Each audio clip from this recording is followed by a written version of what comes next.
नमस्कार साथियों, स्वागत है आपका एक बार फिर से आपके अपने YouTube channel new ideas YT में। जैसा कि आपको पता है कि हम लोगों ने लास्ट टाइम पे चैप्टर नंबर 4 की 3rd क्लास कवर की थी, आपके साथ में डिस्कशन किया था। बेसिकली आज की इस वीडियो में हम लोग उसके आगे कंटिन्यू करने वाले हैं और चीज़ों को आपके साथ में डिस्कस करने वाले हैं। So let's start. तो मैंने आप लोगों को लास्ट टाइम पे जो सी लैंग्वेज है उसके बेसिक्स के बारे में आपको कुछ बातें बताई थी। देन उसके बाद हम लोग आज क्या करने वाले हैं, उसके आगे कंटिन्यू करने वाले हैं। तो अगला टॉपिक आपका आता है 1 मिनट। जो ये चैप्टर है आपका काफ़ी इम्पॉर्टेंट है, क्योंकि जो सबसे ज़्यादा आपका टाइम स्पेंड होने वाला है इसी चैप्टर में होगा। तो मैंने आप लोगों के साथ में comment, pre processor directories and इसके बाद हम लोग बात करने वाले हैं ग्लोबल वेरिएबल और लोकल वेरिएबल के बारे में। बेसिकली ग्लोबल वेरिएबल और लोकल वेरिएबल के बारे में जानने से पहले आपको ये पता होना चाहिए कि एक्चुअल में वेरिएबल क्या होता है, क्योंकि जब आपको वेरिएबल के बारे में पता होगा तभी आप लोगों को लोकल और ग्लोबल वेरिएबल के बारे में समझ में आएगा। सो हम बात कर लेते हैं वेरिएबल क्या होता है। तो वेरिएबल एक कंटेनर होता है। क्या वेरिएबल एक कंटेनर होता है जो कि किसी वैल्यू को होल्ड करता है। क्या, दोबारा रिपीट करता हूँ, जो वेरिएबल है, वेरिएबल एक कंटेनर होता है जो कि किसी वैल्यू को होल्ड करता है। अब बात ये आती है कि आप उसको वेरिएबल ही क्यों कहते हैं। रीज़न क्या है? रीज़न ये है कि फॉर एग्जांपल आपने कोई वेरिएबल क्रिएट किया, ठीक है, कोई दिक्कत नहीं होनी चाहिए। आपने कोई वेरिएबल क्रिएट किया, अब चूँकि जो वेरिएबल होता है उसमें जो वैल्यूज़ हैं उसको आप चेंज कर सकते हैं अपनी रिक्वायरमेंट के अनुसार। जब प्रोग्राम एग्जीक्यूट हो रहा होगा तो उस टाइम पे जो वैल्यू आपने असाइन की थी किसी वेरिएबल को, वो वैल्यू वेरी करती है, वेरी हो सकती है। इसी वजह से हम लोग उसको बोलते हैं वेरिएबल। एक होता है कांस्टेंट। कांस्टेंट मतलब ये है कि जो वैल्यू एक बार आपने असाइन कर दी वो फिक्स रहेगी, उसमें कोई चेंजमेंट नहीं होगा। तो ऐसे वेरिएबल को हम लोग बोलते हैं कांस्टेंट वेरिएबल। जबकि जो नॉर्मल वेरिएबल होते हैं उसकी वैल्यू को आप चेंज कर सकते हैं प्रोग्राम एग्जीक्यूशन के दौरान। सो मैं आप लोगों को जो वेरिएबल का कॉन्सेप्ट है एक बार और बेहतरीन ढंग से डीपली समझाने का प्रयास करता हूँ। तो मैं ओपन कर लेता हूँ अपना प्यारा MS पेंट। ओके। तो आपको पता होगा कि जब भी आप लोग, आपको हो सकता पता ना हो बट आपको मालूम होना चाहिए कि जब भी आप सी लैंग्वेज में किसी वेरिएबल को क्रिएट करते हैं तो उस टाइम पे उस वेरिएबल को मेमोरी में जगह मिलती है। मेमोरी में उसको एक स्थान दिया जाता है जहाँ पर उस वैल्यू को स्टोर किया जाता है। फॉर एग्ज़ाम्पल ये मेमोरी है। अब जाहिर सी बात है जो मेमोरी है इसमें कई सारे ब्लॉक होंगे जिसको हम बोलते हैं मेमोरी सेल। तो फॉर एग्ज़ाम्पल एक सेल ये है, इसी के बाद में एक सेल ये है, इसी तरीके से यहाँ पर कई सारे सेल हैं इस मेमोरी के अंदर। तो इनको हम बोलेंगे क्या? इनको बोलेंगे मेमोरी सेल। ठीक है। मैं आपको एक एग्ज़ाम्पल देता हूँ। ओपन करते हैं हम लोग यहाँ से आर्डिनो। ठीक है, क्योंकि अगर मैं आप लोगों को आर्डिनो के एग्जाम्पल के साथ में बताऊंगा तो आपको चीज़ें और अच्छे से क्लियर होंगी। आपको पता होना चाहिए कि जब भी मैं आपसे बोलूं आर्डिनो तो आप समझ जाइए कि हम आर्डिनो सॉफ्टवेयर के बारे में बातचीत कर रहे हैं। अगर मैं आपसे बोलूं आर्डिनो हार्डवेयर के बारे में तो आप समझ जाइए कि मैं आर्डिनो बोर्ड के बारे में बातचीत कर रहा हूँ। तो मैं यहाँ पर जो बेसिक एग्जांपल है वो यहाँ पर इंक्लूड कर लेता हूँ। फॉर एग्जांपल अगर आपको आर्डिनो बोर्ड से संबंधित कोई बेसिक एग्जांपल चाहिए जो कि यहाँ पर बनाया है तो आपको सिंपली फाइल पे क्लिक करना है एंड मिलेगा ऑप्शन एग्जांपल्स का, और आपको यहाँ पर आर्डिनो बोर्ड के तमाम सारे एग्जांपल दिए गए हैं। तो हम लोग यहाँ पर बेसिक्स में जो LED को ब्लिंक करने वाला है उसको एक्सपोर्ट करा लेते हैं। तो हमने यहाँ पर इसको इंपोर्ट करा लिया है, सॉरी इंपोर्ट बोलेंगे, एक्सपोर्ट नहीं, ठीक। तो हमने क्या किया, यहाँ पर उस प्रोग्राम को इंपोर्ट कर लिया है। तो बेसिकली आप लोगों को यहाँ पर दिख रहा होगा कि जो LED बिल्ट इन है ये क्या है, तो ये एक वेरिएबल है, प्री डिफाइंड वेरिएबल है। अब आपको यहाँ पर एक नया टर्म मिला कि प्री डिफाइंड वेरिएबल क्या होता है। अभी आपने मुझे कुछ देर पहले बताया किसके बारे में, वेरिएबल के बारे में। तो मुझे समझ में आ गया कि वेरिएबल एक कंटेनर होता है जो कि किसी वैल्यू को होल्ड करता है। ये वैल्यू किसी भी टाइप की हो सकती है, ठीक है। उसमें कोई दिक्कत नहीं है। बट अभी आपने यहाँ पर एक नया टर्म यूज़ किया है, प्री डिफाइंड वेरिएबल। अब ये प्री डिफाइंड वेरिएबल क्या होता है? तो गाइस जैसे कि हमने यहाँ पर लिखा हुआ है, किसने लिखा है? आर्डिनो बोर्ड वालों ने, LED बिल्ट इन। तो आपको लग रहा होगा कि ये कैपिटल लेटर में क्यों लिखा गया है, या फिर हम यहाँ पर क्या LED बिल्ट इन की जगह पर और कुछ लिख सकते हैं? आपके मन में कई सारी क्वेरीज आ रही होंगी। तो सबसे पहली बात मैं आपको दिखाता हूँ, आर्डिनो बोर्ड के ऊपर लेके चलता हूँ ताकि आपको चीज़ें और बेहतरीन ढंग से समझ में आ जाएं।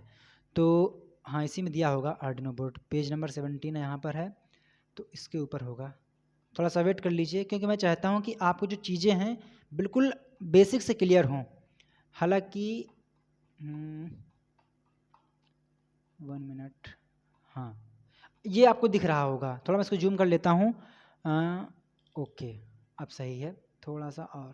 तो आपको पता होगा कि यहाँ पर जो आप लोगों को राइट साइड में पिन दिख रहे हैं 0 1 2 3 करके, इनको हम बोलते हैं क्या? Digital pin. क्या? Digital pin.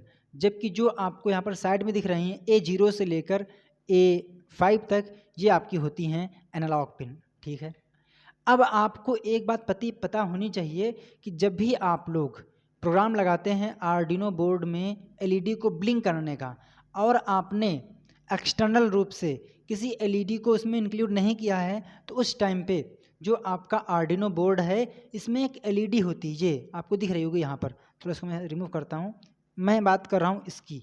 जो आपको ये पोर्शन दिख रहा है ये एक LED है। जो ये LED है, ठीक है क्या, 1 मिनट, थोड़ा यहाँ पर दिक्कत होती है कभी कभी। जो ये LED है, ठीक, जो ये LED है ये बाय डिफ़ॉल्ट पिन नंबर 13 से कनेक्ट रहती है। किससे? पिन नंबर 13 से। तो प्रेजेंट टाइम में जो ये LED है इसका एक सिरा पे पिन नंबर 13 से और एक सिरा ग्राउंड से कनेक्ट है, यानी कि 13 हो जाएगा प्लस और ग्राउंड हो जाएगा माइनस। और आपको पता ही होगा कि जो LED होती है, क्या, जो LED होती है उसमें 2 टांगे होती हैं, इसके 2 लेग होते हैं।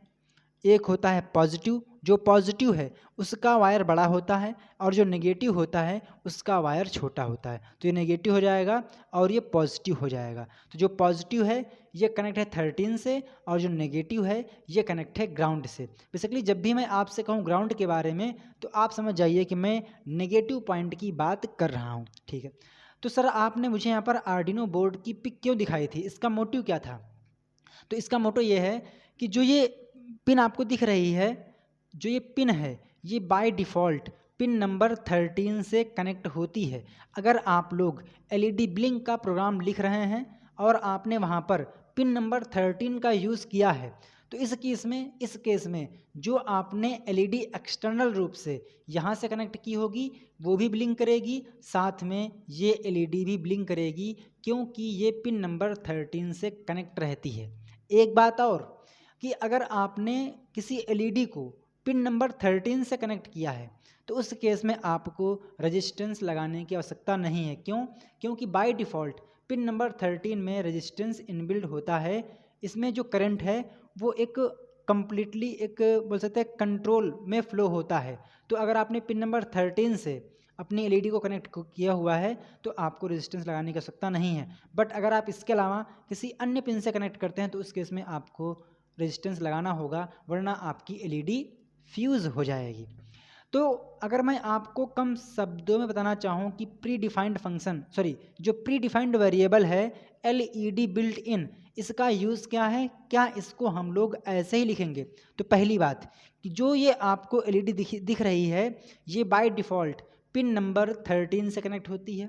ठीक है, तो अगर आप लोग कोई प्रोग्राम क्रिएट कर रहे हैं और आपको इस LED पे काम करना है, इस LED पे जो कि पोर्ट नंबर 13 पे कनेक्ट है, पिन नंबर 13 पे कनेक्ट है, तो आप लोग यहाँ पर या तो ले सकते हैं भैया पिन नंबर 13, या फिर आप यहाँ पर जो प्री डिफाइंड वेरिएबल है वो आप यहाँ पर ले सकते हैं, and that is LED built in. तो जहाँ पर LED बिल्ट इन लिखा है, अगर आप चाहें तो आप यहाँ पर 13 लिख सकते हैं, क्योंकि जो LED बिल्ट इन है ये एक प्री डिफाइंड वेरिएबल है। अब बात ये आती है कि आप मुझे कम शब्दों में बता दीजिए कि प्री डिफाइंड वेरिएबल क्या होता है। तो वो वेरिएबल जो पहले से ही बनाए होते हैं, सिर्फ आपको यूज़ करना है। ऐसे वेरिएबल को हम लोग बोलते हैं क्या? Pre defined variable. थोड़ा इसको मैं और एक्सप्लेन कर देता हूँ। तो इस केस में हुआ क्या है कि जो आर्डिनो वाले हैं इन्होंने क्या किया होगा कि यहाँ पर एक वेरिएबल क्रिएट किया होगा जिसका नाम क्या रखा होगा इन्होंने?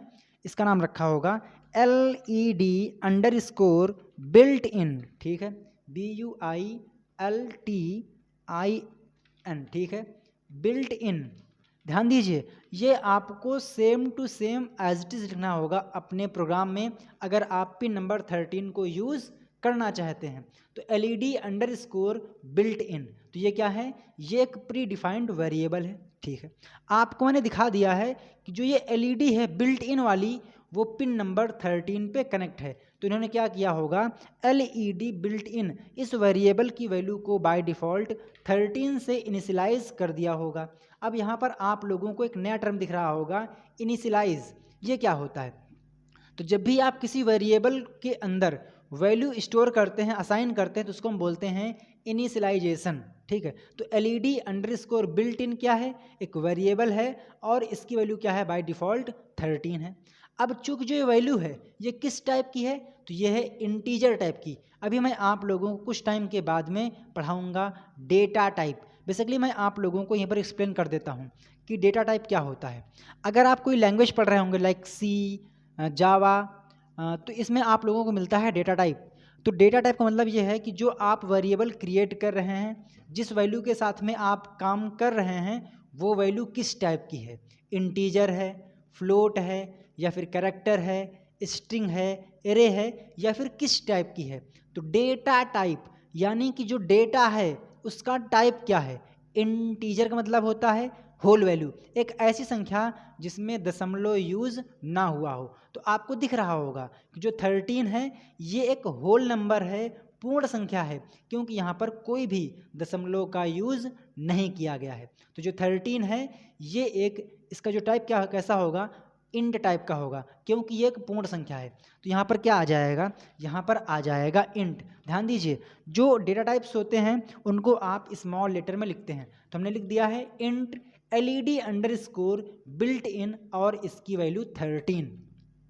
तो अब मैं आप लोगों को यहाँ से वेरिएबल के बारे में और चीज़ें क्लियर करने का प्रयास करता हूँ। सबसे पहली बात कि जब भी आप लोग कोई वेरिएबल क्रिएट करते हैं तो उसके कुछ बोल सकते हैं पॉइंट निकल के आते हैं। सबसे पहला पॉइंट कि जो आपने वेरिएबल क्रिएट किया है वो वेरिएबल किस टाइप की वैल्यू को स्टोर करेगा, कंटेन करेगा, वो आपको उस वेरिएबल के पहले डिक्लेयर करना होता है।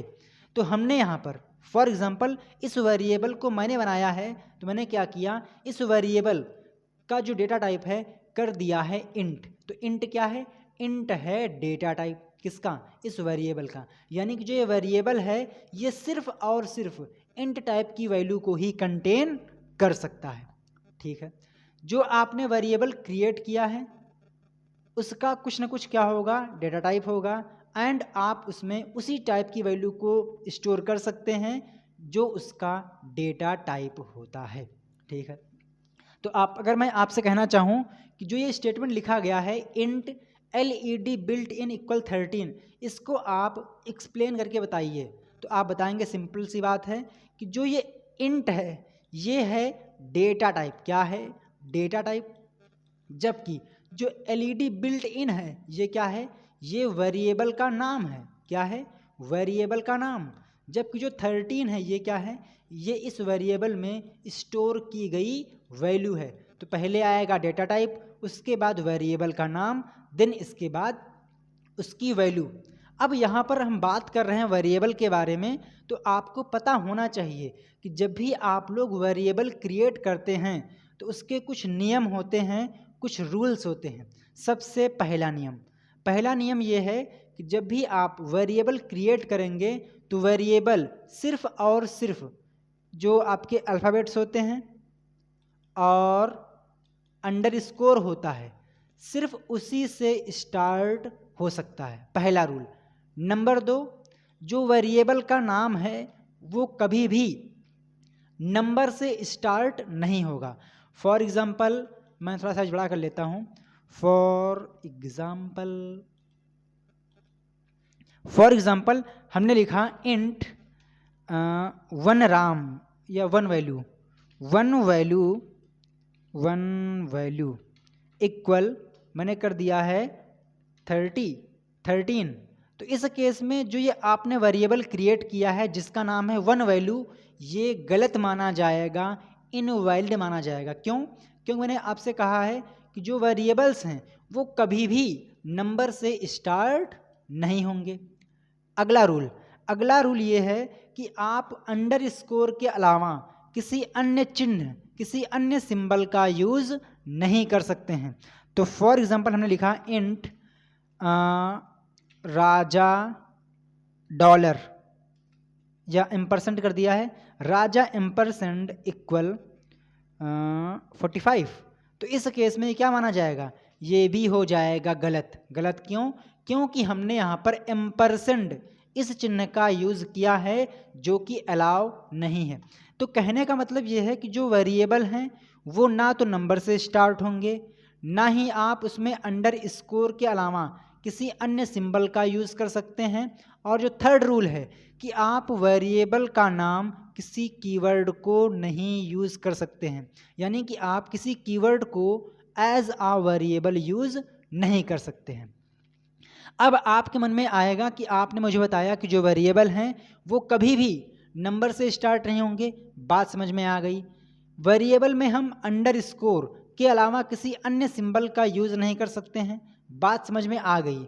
बट जो आपने सर थर्ड पॉइंट बताया है कि वेरिएबल को, जो किसी भी कीवर्ड को हम वेरिएबल की तरह यूज़ नहीं कर सकते हैं, तो सर ये तो बताइए कि कीवर्ड क्या होता है। थोड़ा सा धैर्य रखिए।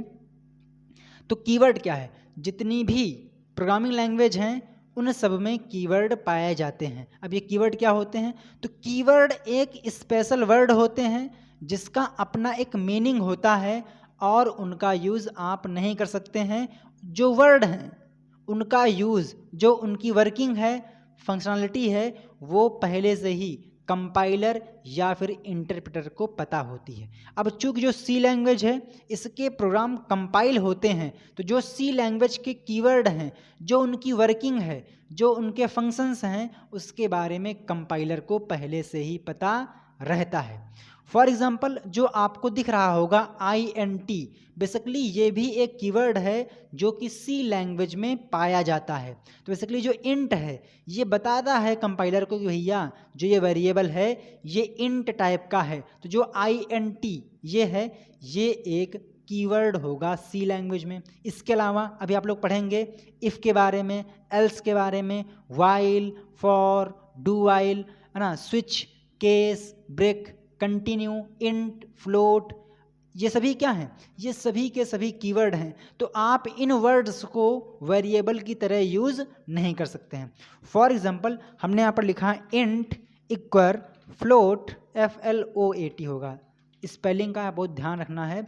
इंट फ्लोट इक्वल 1 2 3 4 5 6, है ना। तो अगर मैं आपसे कहूँ कि भाई साहब जो ये थर्ड वाला स्टेटमेंट है क्या ये सही है, तो आपका आंसर आएगा जी नहीं, ये गलत है। गलत क्यों है?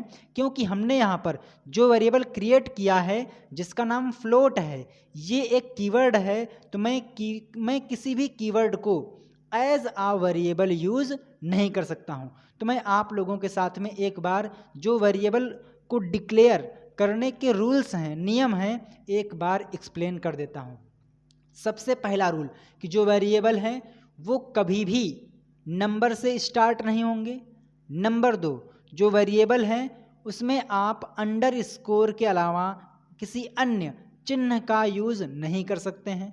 नंबर 3, आप किसी भी कीवर्ड को एज आ वेरिएबल यूज़ नहीं कर सकते हैं। इसके अलावा एक रूल और है जो कि मेरे से छूट गया था कि जो वेरिएबल होते हैं, जो वेरिएबल नेम होते हैं उसमें स्पेस नहीं होना चाहिए। फॉर एग्जांपल मैंने कहा इंट, ये मैं फ्लोट कर लेता हूँ क्योंकि आप लोग इंट सुन सुन के बोर हो गए होंगे।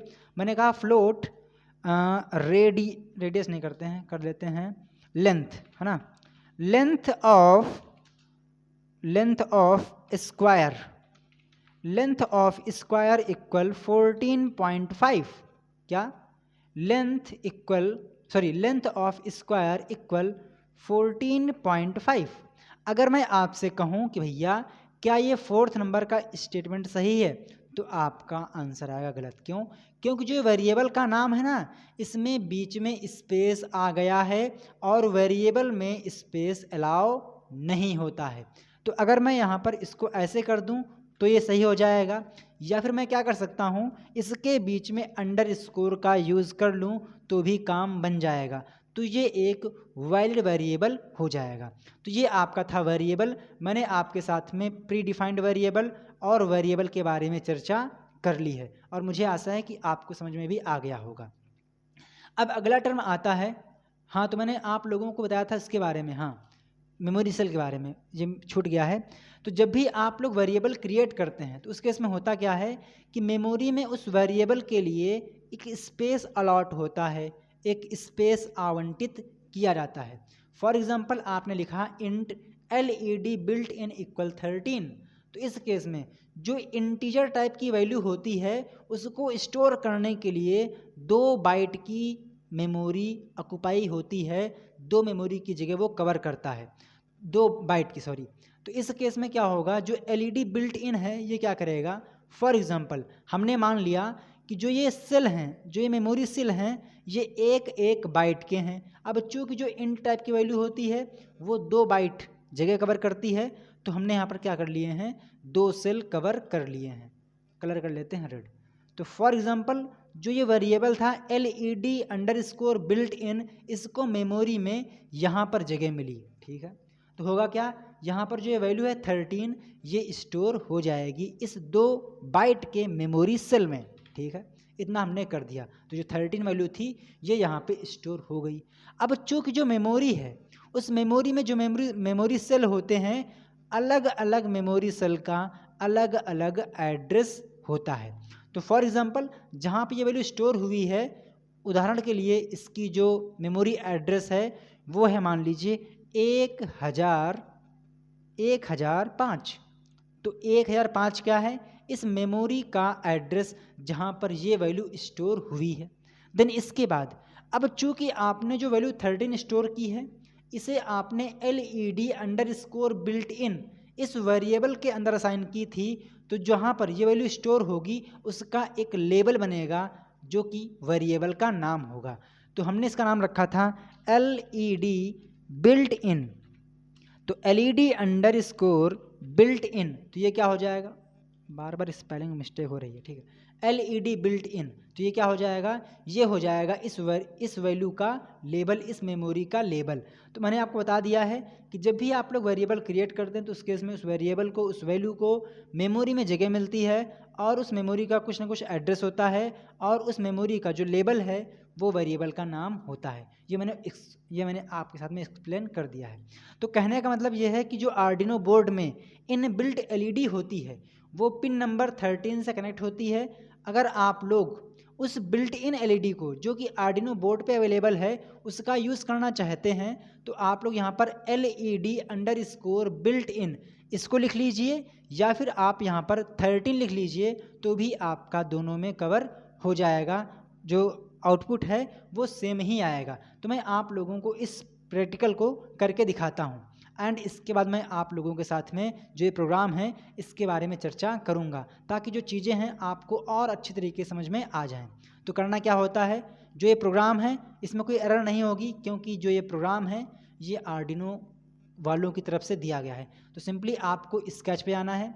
स्केच पे जाने के बाद मिलेगा ऑप्शन वेरीफाई एंड कंपाइल, आप यहाँ पे क्लिक कर दीजिए। यहाँ पे क्लिक करने के बाद क्या होगा, इस कोड को वेरीफाई किया जाएगा। देन इसके बाद कंपाइलर इस कोड को कंपाइल करेगा। बेसिकली जब जो भी आप लोग प्रोग्राम आर्डिनो IDE पे बनाते हैं तो उसको हम बोलते हैं स्केच। तो जो प्रोग्राम है ये सक्सेसफुली वेरीफाई एंड कंपाइल हो चुका है, ऐसा यहाँ पर लिख के आ चुका है डन कंपाइलिंग। देन इसके बाद क्या करना है, इस कोड को अपने आर्डिनो बोर्ड पे अपलोड करना होगा। तो अपलोड करते ही क्या हुआ है, जो आर्डिनो बोर्ड है उसकी LED ब्लिंक करने लगी है। मैं आपको यहाँ पर कैमरे के माध्यम से दिखाने का प्रयास करता हूँ। 1 मिनट।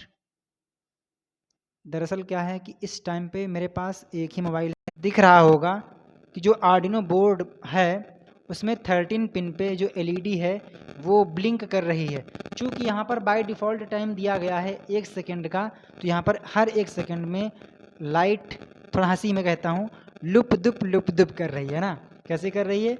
ब्लिंक कर रही है, लुप दुप। डिफ़ॉल्ट टाइम दिया गया है 1 सेकंड का, तो यहाँ पर हर 1 सेकंड में लाइट, थोड़ा हंसी में कहता हूँ, लुप दुप कर रही है ना। कैसे कर रही है? ब्लिंक कर रही है, लुप दुप कर रही है ना। तो मुझे आशा है कि आपको समझ में आया होगा। अब बात ये आती है कि सर जो आपने ये प्रोग्राम कराया है इसको एक बार आप एक्सप्लेन कर दीजिए ताकि मुझे रटना ना पड़े। तो सिंपल सी बात है, जो आपका आर्डिनो प्रोग्राम है बेसिकली वो 2 फंक्शंस में डिवाइड होता है। पहला होता है सेटअप फंक्शन, दूसरा होता है लूप फंक्शन। थोड़ा मैं इसको फॉन्ट छोटा करता हूँ, ठीक है। एक क्या होता है? एक होता है सेटअप फंक्शन, दूसरा होता है लूप फंक्शन। बेसिकली जो सेटअप फंक्शन है इसके अंदर हम लोग उन स्टेटमेंट को लिखते हैं जो मुझे सिर्फ और सिर्फ एक बार प्रोसेस करना है, एक बार रन करना है। देन इसके अलावा जो स्टेटमेंट मुझे बार बार रिपीट करने हैं वो हम क्या करते हैं, इस लूप फंक्शन के अंदर डिफाइन करते हैं। अब आप लोगों को यहाँ पर एक नया टर्म दिख रहा होगा, फंक्शन। तो हम लोग फंक्शन के बारे में कुछ टाइम के बाद चर्चा करेंगे। बट आप समझ लीजिए कि अगर कोई वर्ड लिखा है और वर्ड के आगे स्मॉल ब्रैकेट, स्टार्ट है और क्लोज है, तो आप समझ जाइए कि 99.999% वो क्या होगा, वो फंक्शन होगा। जैसे कि आपको दिख रहा होगा कि यहाँ पर जो सेटअप है एक वर्ड है और इसके आगे पैरेंथेसिस लगे हुए हैं, यानी कि स्मॉल ब्रैकेट ओपन है और क्लोज है, तो ये कहलाएगा फंक्शन। इसी प्रकार से पिन मोड, इसका ब्रैकेट ओपन है और क्लोज है, तो इसको हम क्या बोलेंगे, इसको बोलेंगे हम लोग क्या, फंक्शन। इसी प्रकार से लूप क्या हो जाएगा, फंक्शन हो जाएगा। डिजिटल राइट क्या है, फंक्शन है। डिले फंक्शन है। तो ये आपके होते हैं फंक्शन। बेसिकली आपको दिख रहा होगा वर्ड LED_बिल्ट इन, तो ये क्या है, ये है प्री डिफाइंड वेरिएबल। इसको आप फंक्शन नहीं बोलेंगे। क्यों? क्योंकि अगर यहाँ पर जो LED बिल्ट इन है इसके आगे ब्रैकेट लगा होता इस टाइप से, तो ये कहलाता आपका फंक्शन। बट यहाँ पर क्या है, वेरिएबल, सॉरी यहाँ पर ब्रैकेट नहीं है, तो ये क्या हो जाएगा, ये हो जाएगा प्री डिफाइंड वेरिएबल। तो मैं अगर आपको बताना चाहूँ तो जो आपका सेटअप है और लूप है ये 2 मेन फंक्शन होते हैं आर्डिनो बोर्ड के। तो हमने क्या किया यहाँ पर, सबसे पहले बताया कि भैया जो पिन नंबर 13 है, अब आप कहेंगे कि भैया आप यहाँ पर पिन नंबर 13 क्यों चिल्ला रहे हैं, यहाँ तो लिखा है LED बिल्ट इन। तो मैंने आपको बताया था कि जो आर्डिनो बोर्ड होता है उसमें पिन नंबर 13 से जो LED है उसके लिए जो वेरिएबल बनाया गया है उसका नाम है LED बिल्ट इन। अगर आप चाहें तो आप लिख सकते हैं LED बिल्ट इन या फिर आप लिख सकते हैं 13। तो इन दोनों केस में जो आपका आउटपुट है वो सेम ही आएगा, ठीक है। तो हमने यहाँ पर कर दिया है 13 और यहाँ पर भी कर दिया 13, तो उससे कोई दिक्कत नहीं होनी चाहिए आपको भी और मुझे तो है ही नहीं, ठीक है।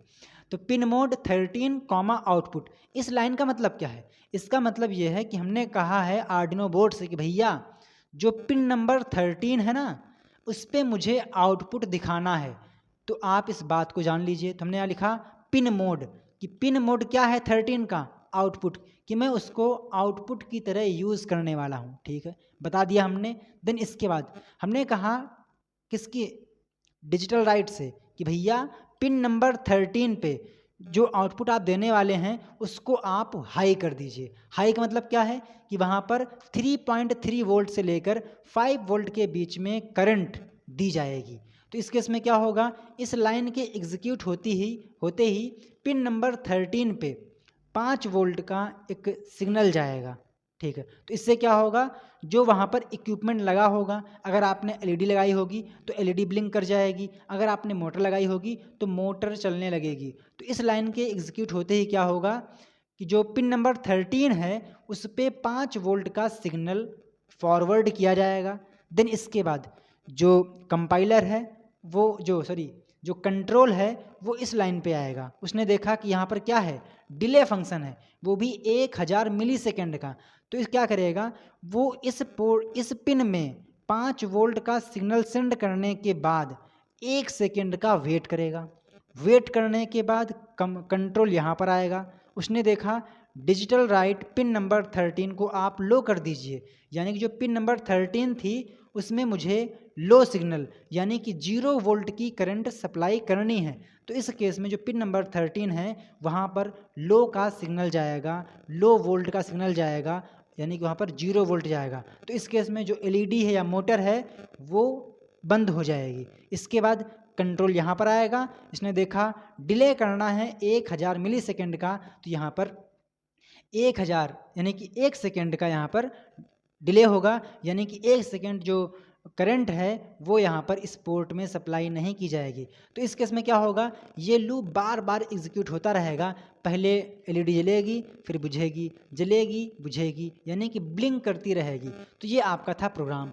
बेसिकली मैंने आपको बताया था कि जो कमेंट होते हैं उसको आप डबल स्लैश ले सकते हैं, या फिर इसके जगह पे आप लोग स्लैश स्टरिस्क जिसको बोलते हैं स्टार, ठीक है, एंड इसके बाद स्टरिस्क स्लैश का यूज़ कर सकते हैं। तो चाहे आप लिखें ये, चाहे आप लिखें ये दोनों सेम ही होते हैं। तो मैंने आप लोगों को वेरिएबल और कीवर्ड के बारे में बता दिया है। तो हम लोग चलते हैं पेज नंबर 17 पे, और मैंने आप लोगों को ब्रेडबोर्ड के बारे में बता दिया कि जो ब्रेडबोर्ड है कुछ इस टाइप से होता है।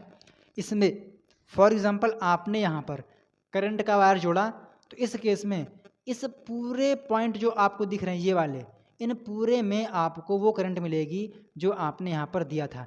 यानी कि ये पिन क्या है, ये पिन आपस में कनेक्ट होती हैं। इसी प्रकार से जो ये पिन्स हैं ये पिन्स आपस में कनेक्ट होती हैं। फॉर एग्जांपल आपने करंट की सप्लाई यहाँ पर इस पॉइंट में ऐड किया, एंड मोटर को आपने यहाँ पर ऐड कर दिया, बल्ब को यहाँ पर यूज़ कर दिया। तो इस केस में जो करंट यहाँ से आ रही है वही करंट इसको मिलेगी और वही करंट इसको मिलेगी। तो जो ये पिन है ये आपस में कनेक्ट होती हैं, और जो ये पिन है ये आपस में कनेक्ट होती हैं। इसी प्रकार से नीचे भी ये सारी पिन आपस में, सॉरी सही बन नहीं पा रहा है ना ड्राइंग, हाँ अब सही है, ये सारी पिन आपस में कनेक्ट हैं। क्या बात है, चला ही नहीं है, ठीक, ये कनेक्ट हैं और इसी प्रकार से ये कनेक्ट हैं। जबकि जो ये आपको दिख रही है ABCDEFGHIJ, इसमें क्या होगा, इसमें कनेक्शन कुछ इस टाइप से होगा, ये आपस में इस टाइप से कनेक्ट हैं, ठीक है, ओके, ठीक है। तो फॉर एग्जांपल आपने यहाँ पर करंट ऐड किया या कोई इक्विपमेंट ऐड किया, तो वो आप यहाँ पर कहीं कनेक्ट कर सकते हैं। इसमें क्या होगा, इसमें आपका होगा इस टाइप से और इसमें होगा कुछ इस टाइप से। तो ये आपका ब्रेडबोर्ड है, इसके बारे में मैंने आप लोगों को फर्स्ट वीडियो में बताया था। तो हम लोग आते हैं पेज नंबर 17 पे, तो कंट्रोल जी करते हैं, चलते हैं पेज नंबर 17 की तरफ। अध्याय शुरू होता है नया, है ना। तो मैंने आप लोगों को वेरिएबल के बारे में बता दिया है। अब बात आती है लोकल वेरिएबल और ग्लोबल वेरिएबल के बारे में। अब ये कौन सी वाला है, तो बिल्कुल सिंपल सी वाला है कि अगर आपने क्या कि अगर आपने किसी वेरिएबल को किसी फंक्शन के अंदर डिफाइन किया है तो वो वेरिएबल कहलाएगा लोकल वेरिएबल। अगर आपने किसी वेरिएबल को किसी फंक्शन के बाहर में इनिशियलाइज किया है, डिक्लेयर किया है, तो वो कहलाएगा ग्लोबल वेरिएबल। फॉर एग्जांपल हमने क्या किया, मेरे पास एक एलईडी थी, उसको हमने डिजिटल पिन 11 से कनेक्ट किया और हमने क्या किया, इसके लिए बनाया वेरिएबल कि भैया एक वेरिएबल है इंट टाइप का, नाम है LED, ठीक है, ये नाम हमने रखा है अपनी तरफ से मोहब्बत से। तो LED इक्वल मैंने कर दिया है कि भैया मुझे पोर्ट नंबर पिन नंबर 11 पे कनेक्ट करना है, तो इंटीजर LED इक्वल 11। देन इसके बाद जो C लैंग्वेज में स्टेटमेंट होते हैं उसे आपको टर्मिनेट करना होता है। तो जो ये आपको दिख रहा है ये क्या कहलाएगा, ये कहलाएगा इनिशियलाइजेशन, कि हमने यहाँ पर डिजिटल पिन को इनिशियलाइज कर दिया है, ठीक है।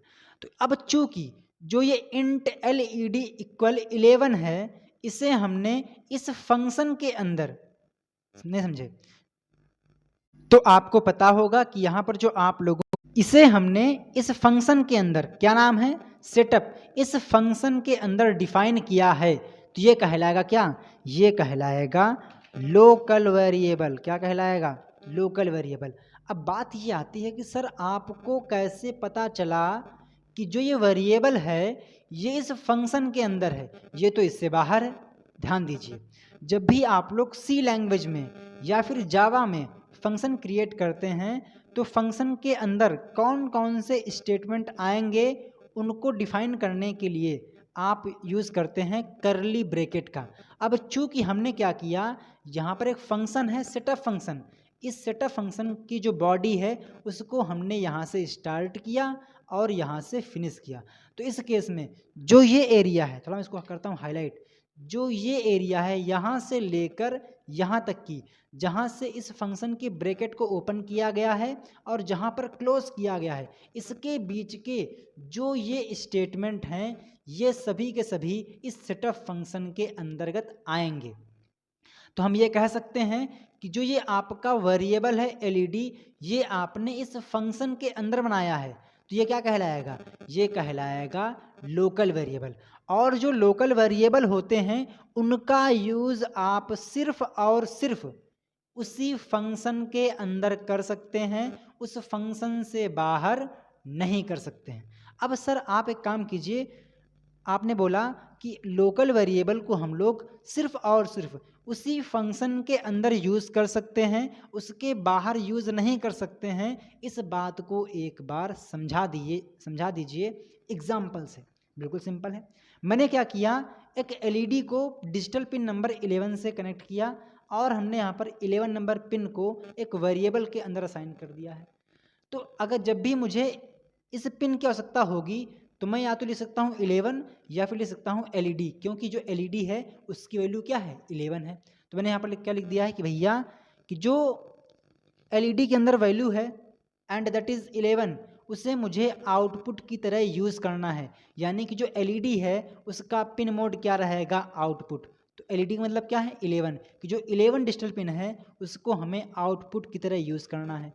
देन इसी प्रकार से जो एलईडी यानी कि 11 नंबर पिन है उस पर पहले आप हाई कीजिए एंड इसके बाद उसको एक बार आप लो कर दीजिए।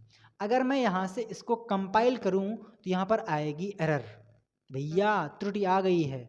ये क्या बता रहे हो, यानी क्या रहा है, LED was not declared in this scope. कि भैया जो ये एलईडी आपने लिखा है ना बहुत सुंदर अक्षरों में, ये क्या है, ये कौन सी वाला है, इसका स्कोप डिक्लेयर नहीं किया गया है। इस स्कोप के अंदर जो एलईडी है इसका स्कोप यहाँ पर नहीं है। क्यों, क्योंकि आपने एलईडी को इस फंक्शन के अंदर यूज़ किया था। तो कहने का मतलब ये है, अगर मैं आपसे हंसी मजाक में कहना चाहूँ तो जो ये मेहमान है ये मेहमान थे इसके और खातिरदारी आप कर रहे हैं, तो इस केस में ये क्या हो जाएगा, ये बुरा मान सकता है कि भैया आए थे उनके यहाँ, खाना पीना खिला रहे हमको उनके यहाँ, तो ये क्या है, ये गलत है। यानी कि अगर हम कम शब्दों में कहना चाहें कि ऐसे वेरिएबल जो आप किसी फंक्शन के अंदर डिफाइन करते हैं उनको हम बोलते हैं लोकल वेरिएबल। और लोकल वेरिएबल को आप सिर्फ और सिर्फ उसी फंक्शन की बॉडी के अंदर यूज़ कर सकते हैं जहाँ पे आपने डिक्लेयर किया है, इनिशियलाइज किया है। तो अगर मैं इस एरर से मुक्ति पाना चाहता हूँ तो मुझे क्या करना होगा, इस वेरिएबल को जो हमने क्रिएट किया है इसे हमें ग्लोबली डिफाइन करना होगा। तो इसको हमने यहाँ से कट किया, ठीक है, इसको हमने कट कर दिया।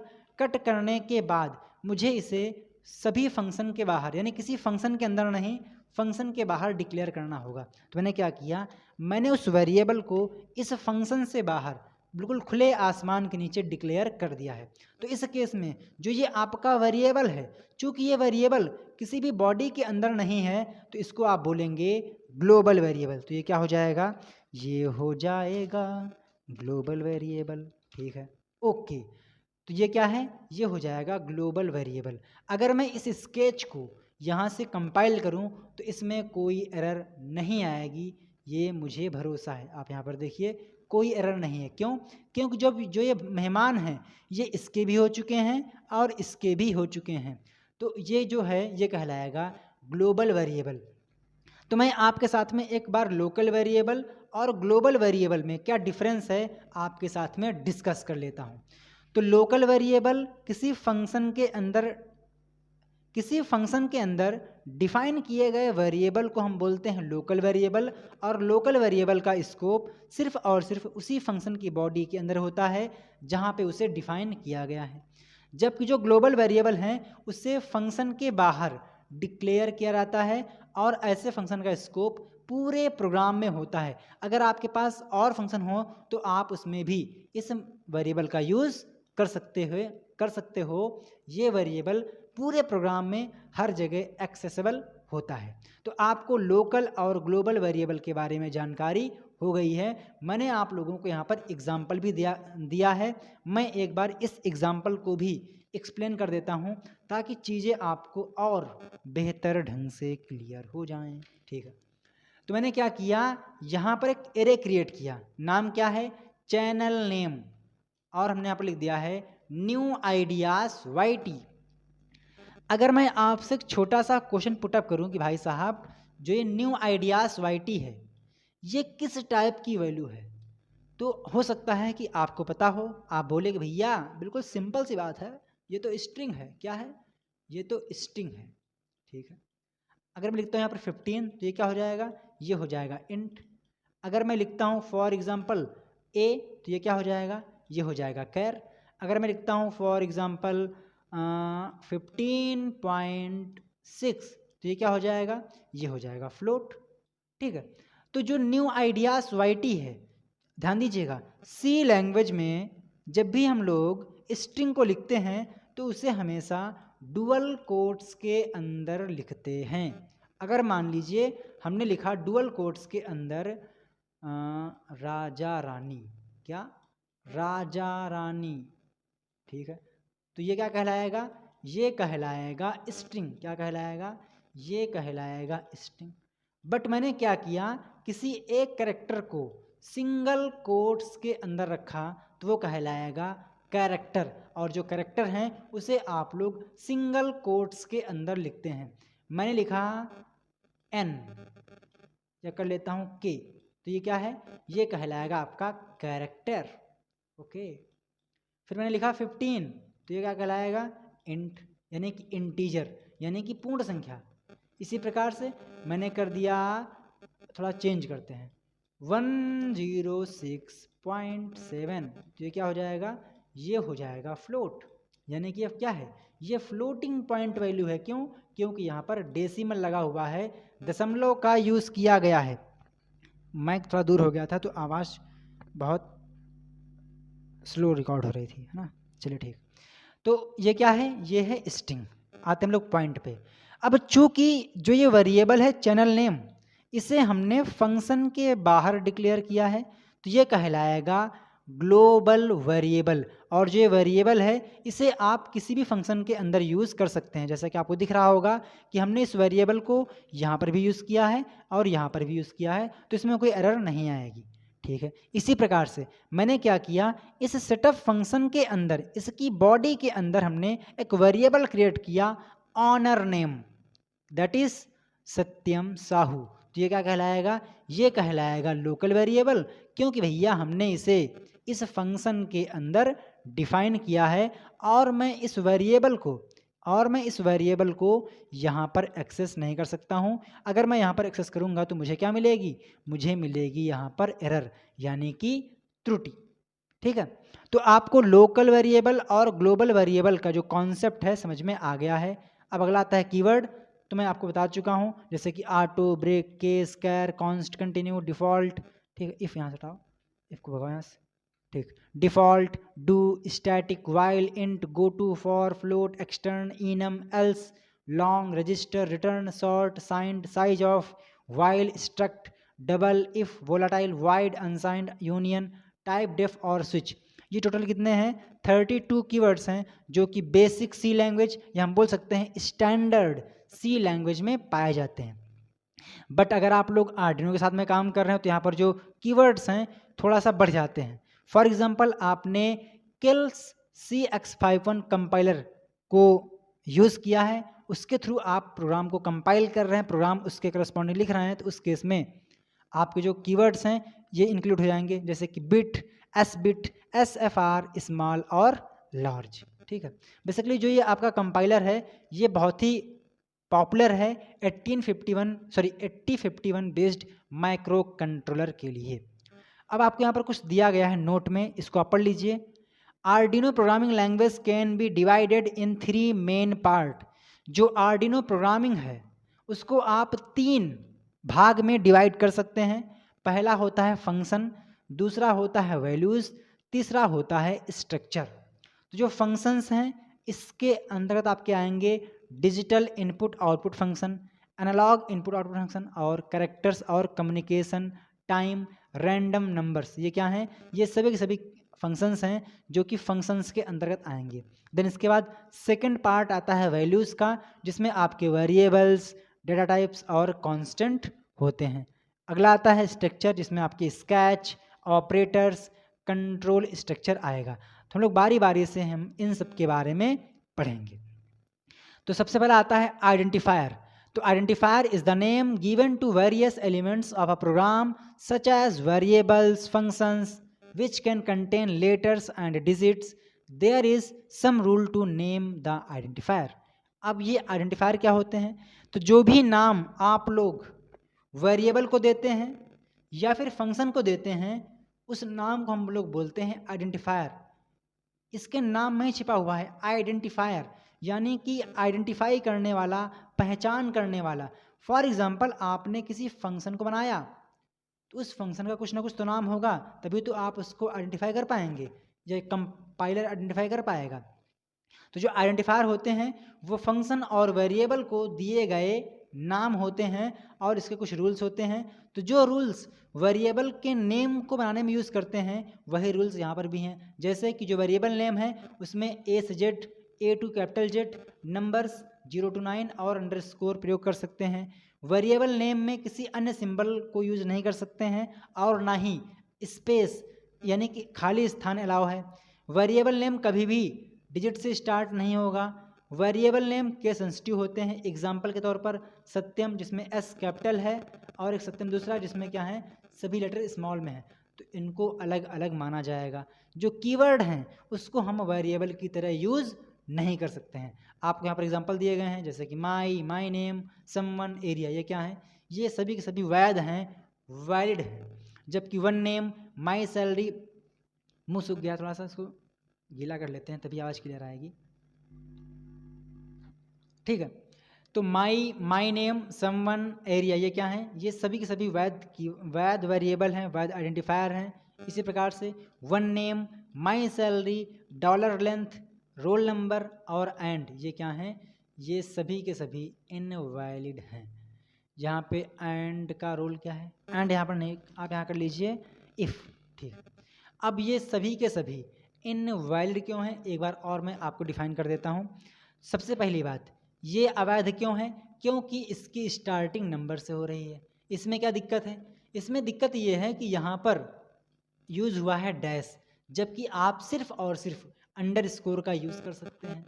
इसके बाद अगला आता है डॉलर। तो ये भी क्या है? ये भी एक non used symbol, not allowed symbol है, तो ये क्या हो जाएगा? इनवैलिड। इसी प्रकार से इफ़ क्या है? इफ़ है कीवर्ड, और कीवर्ड को आप एज आ आइडेंटिफायर या फिर वेरिएबल यूज़ नहीं कर सकते हो। अगला है रोल नंबर। इसमें क्या है? इसमें बीच में स्पेस है, तो ये भी अलाउ नहीं है, स्पेस इज़ नॉट अलाउड।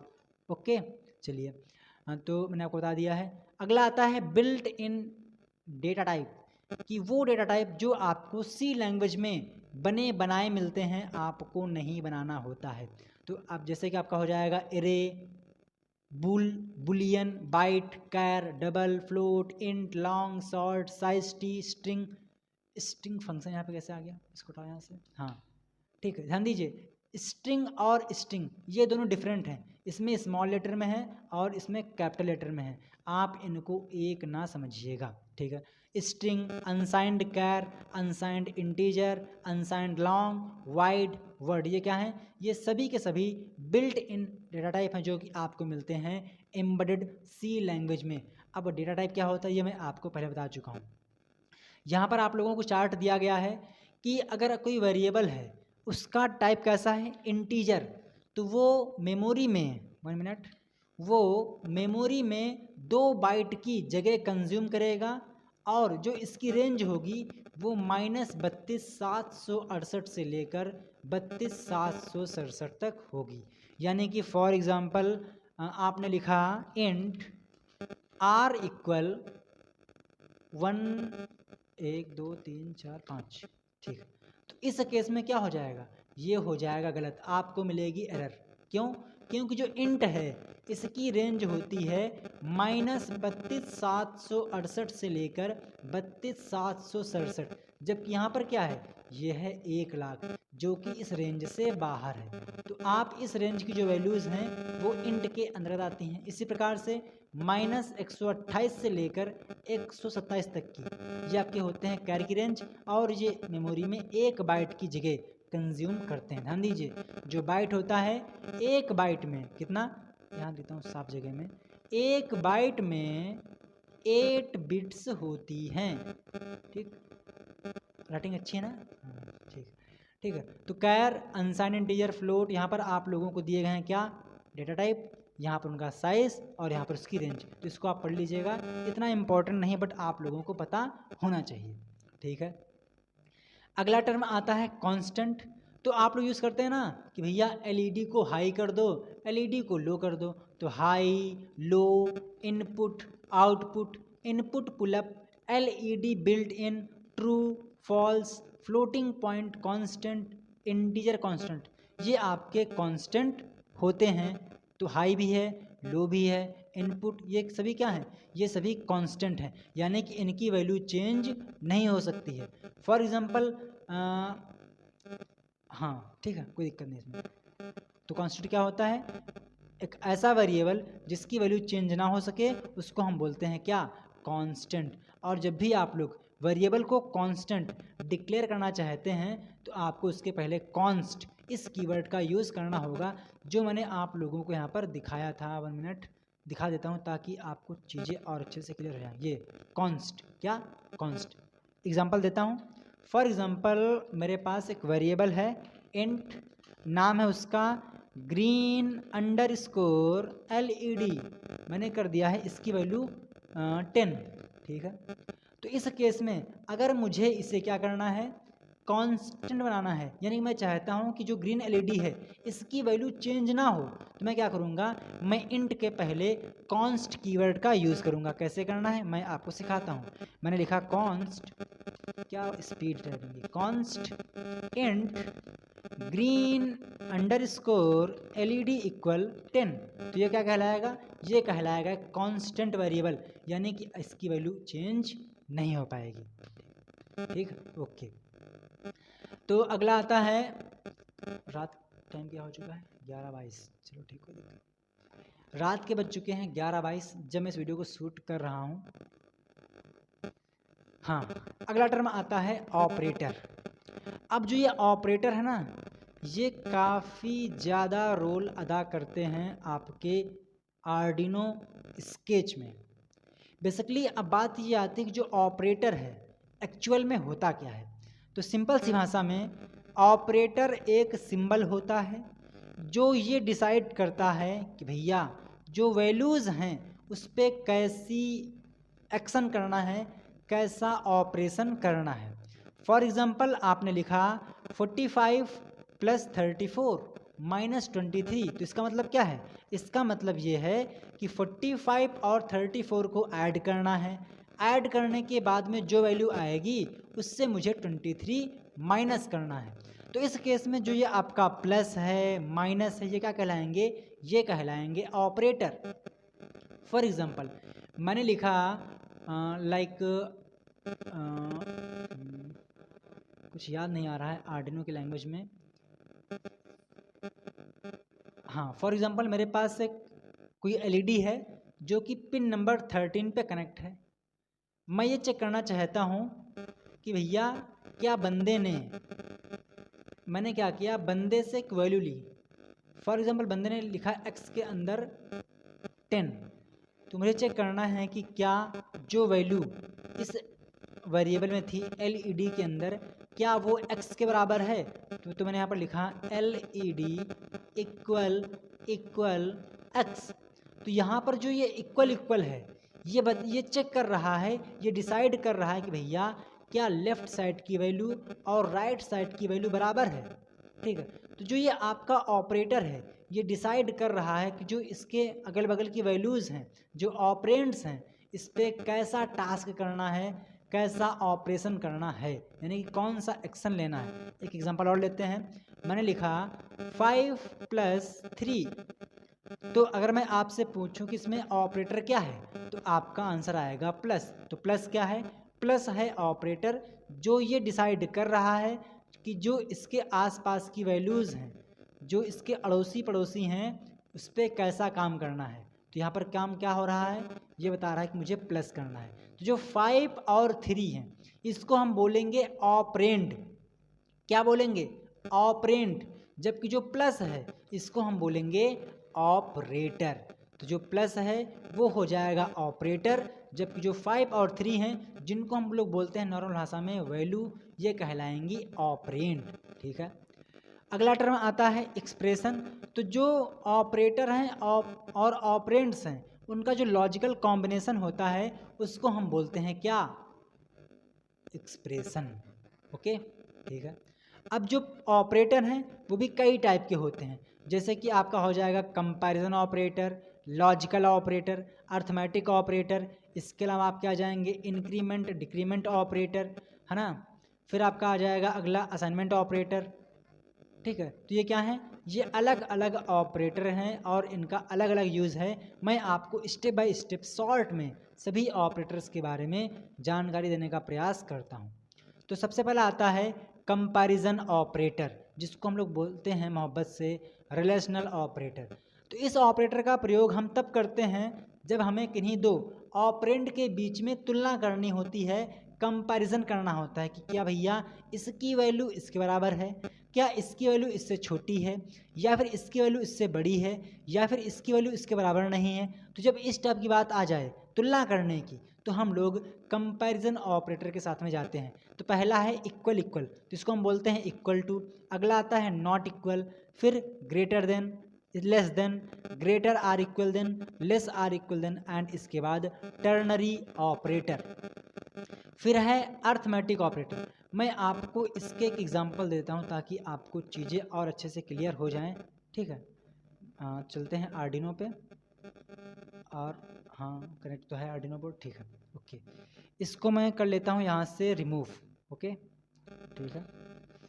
अब हम क्या करने वाले हैं, यहाँ पर जो ऑपरेटर्स हैं मैं आपके साथ में कुछ एग्जाम्पल डिस्कस करूँगा और मैं इसके लिए जो आउटपुट आएगा वो सीरियल मॉनिटर पे प्रिंट कराऊँगा। ओके, इसको मैं यहाँ से रिमूव कर देता हूँ और इसको भी यहाँ से रिमूव कर देते हैं।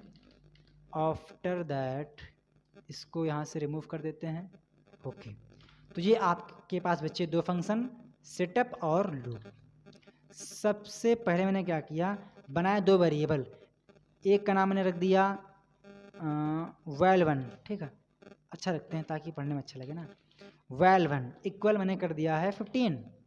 इसके बाद एक अन्य वेरिएबल जो कि कैसा है, इंटीजर टाइप का है। नाम क्या है, नाम है इसका वैल2 और वैल्यू मैंने कर दी है 28। ओके, अब चूँकि हम लोग सीरियल मॉनिटर के साथ में काम करने जा रहे हैं तो हमें सबसे पहले सीरियल को बिगिन करना होगा। ठीक है, तो हमने यहाँ पर लिखा सीरियल डॉट बिगिन। अब आप मुझे बताइए कि क्या इस स्टेटमेंट में कोई एरर है।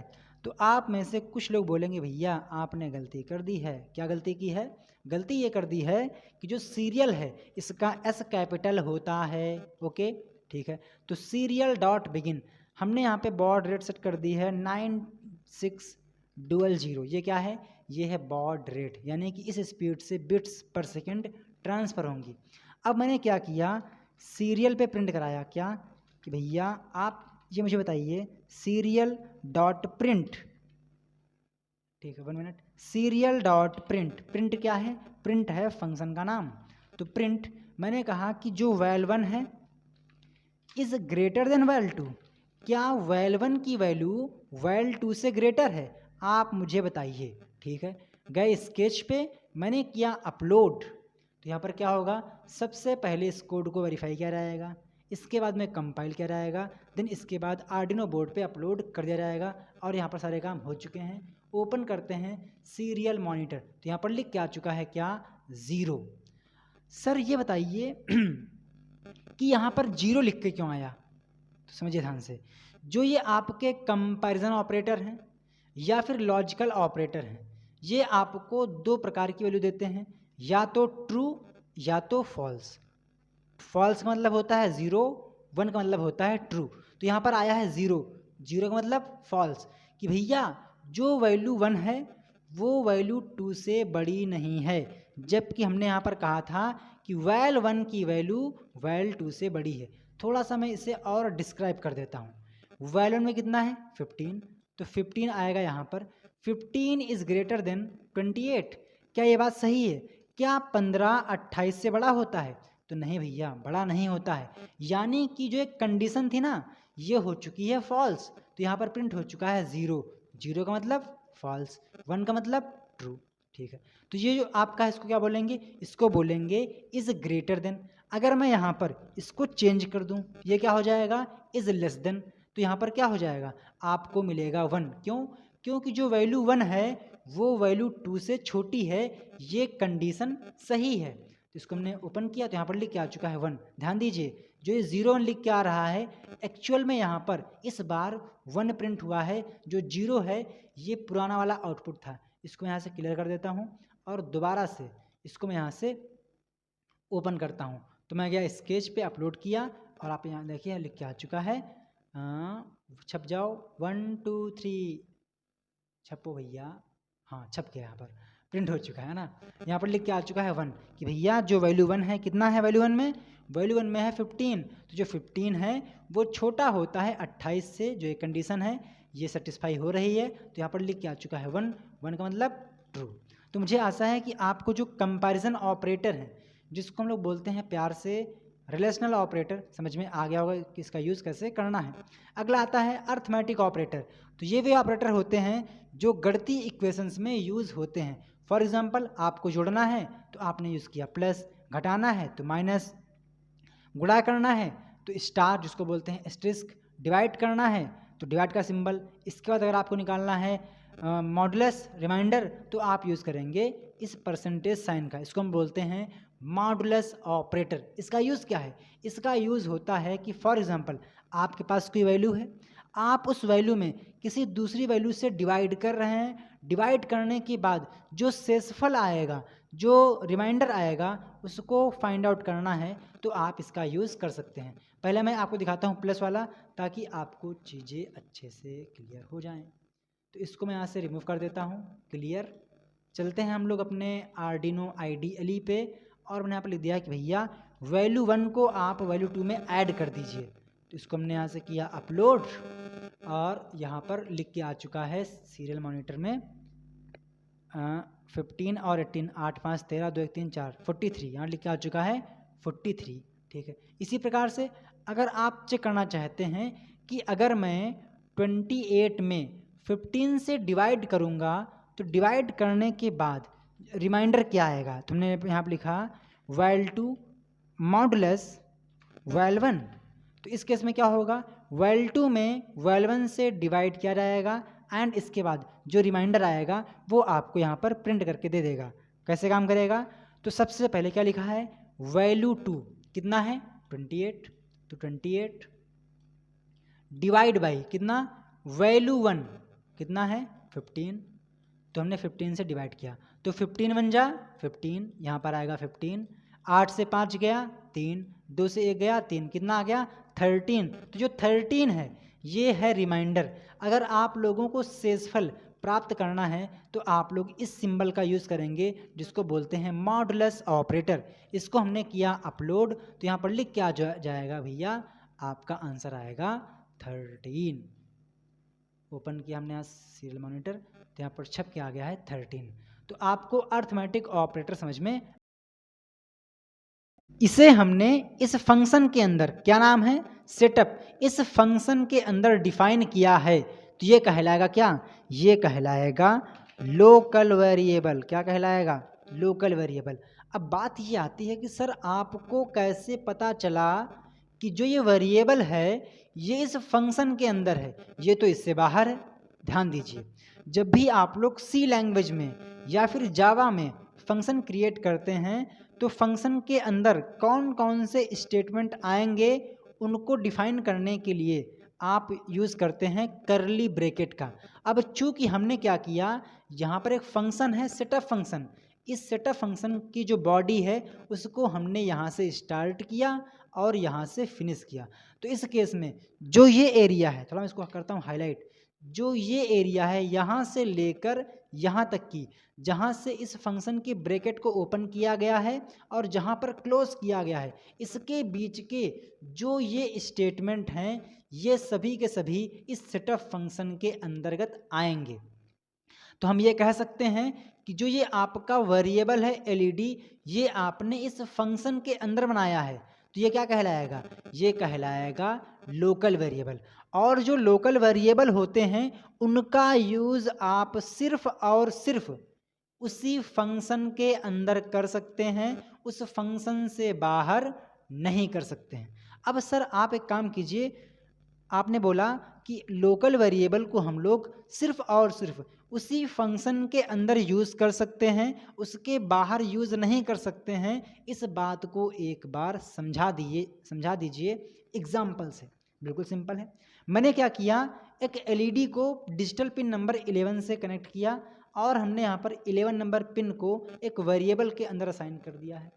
तो अगर जब भी मुझे इस पिन की आवश्यकता होगी तो मैं या तो लिख सकता हूँ 11 या फिर लिख सकता हूँ एलईडी, क्योंकि जो एलईडी है उसकी वैल्यू क्या है, 11 है। तो मैंने यहाँ पर क्या लिख दिया है कि भैया कि जो एलईडी के अंदर वैल्यू है एंड दैट इज़ 11, उसे मुझे आउटपुट की तरह यूज़ करना है। यानी कि जो एलईडी है उसका पिन मोड क्या रहेगा, आउटपुट।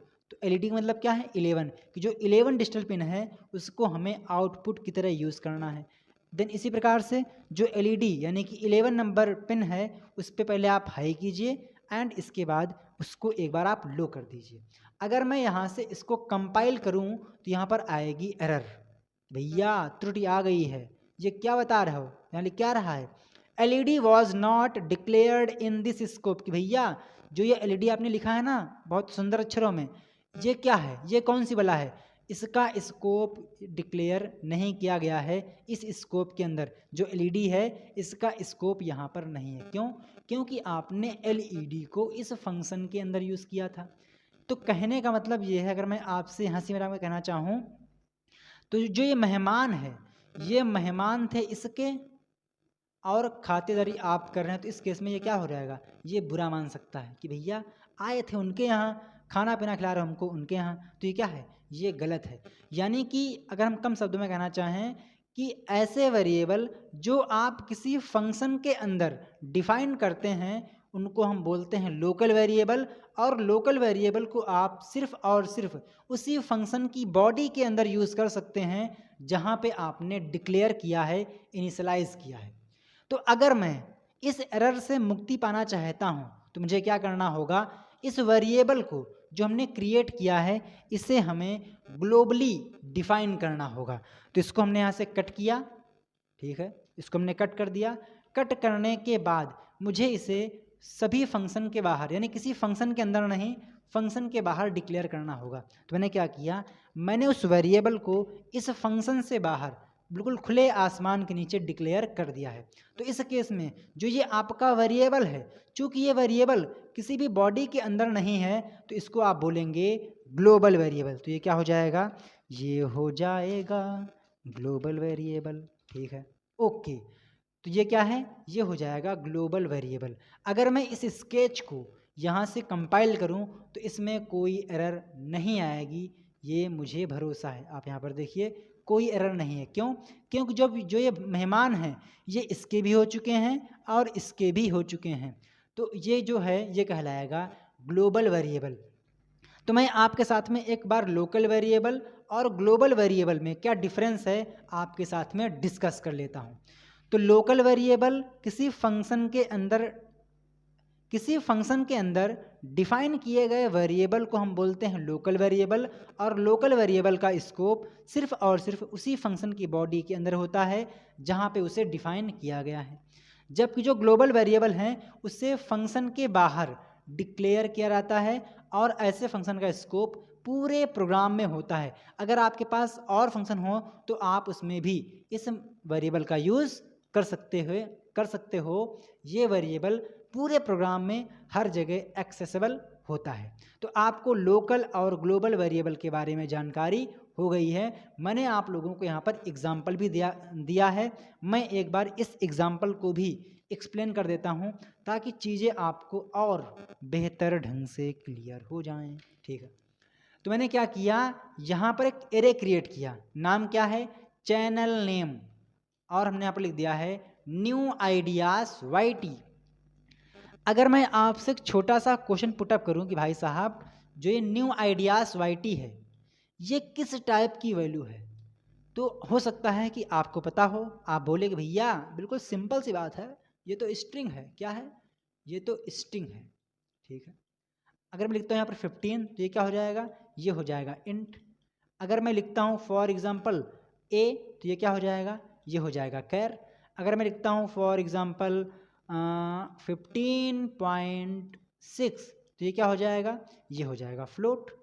ठीक है, तो जो न्यू आइडियाज YT है, ध्यान दीजिएगा, C लैंग्वेज में जब भी हम लोग स्ट्रिंग को लिखते हैं तो उसे हमेशा डुअल कोट्स के अंदर लिखते हैं। अगर मान लीजिए हमने लिखा डुअल कोट्स के अंदर राजा रानी, क्या, राजा रानी।